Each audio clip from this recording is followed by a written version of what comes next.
Drive through Boston today, you experience the capacity of an 8-lane tunnel, not the traffic jam of an aging elevated highway. You see the light and fresh park space, not the shadow of a double deck of steel and concrete.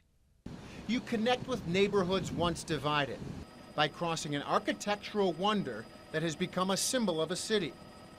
The Central Artery Tunnel Project was conceived in 1971. Construction began in the 1990s. It was substantially completed by 2006. Along the way, it picked up a nickname, the Big Dig.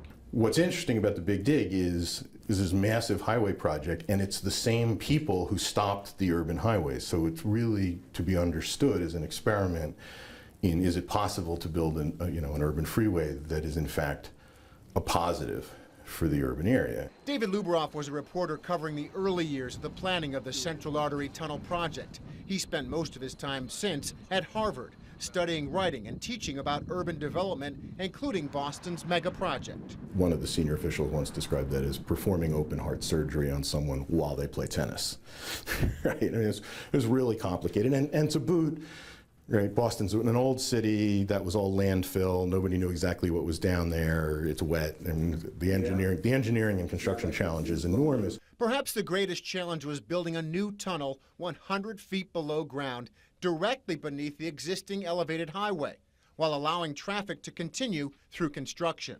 This is Quincy Market, a landmark here in Boston. I recall being here some 25 years ago. You'd walk out the back end of the market, smack dab into a double-decked elevated highway, blocking you off from the waterfront area. Will go up because of inflation. You don't know exactly by how much. Fred Salvucci is the master designer of the Central Artery Tunnel Project. He led the financial and political battle for 2 Massachusetts governors over 20 years. Now he travels the country sharing his advice on what to do with aging highway systems.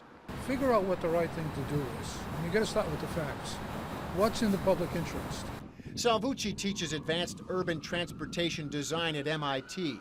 When Boston's double-decked elevated highway was jammed with traffic and an eyesore, he found a way to reach community consensus. You need to look at the future. Where do you want to be when this is over? What's your vision of the future of the city?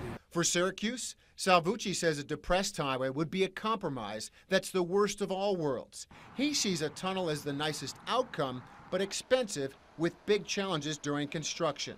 My instinct is that if you can tolerate the traffic at grade, the boulevard is attractive because it's less difficult to build, not just less expensive, but takes less time, less disruptive. If that will work from a traffic and an urban compatibility point of view, you don't want an at-grade highway that pedestrians can't cross. Right. But if the traffic is modest enough that you can handle that at grade, that's pretty attractive. Just as he did with Boston 40 years ago, he encourages Syracuse to envision the region decades from now.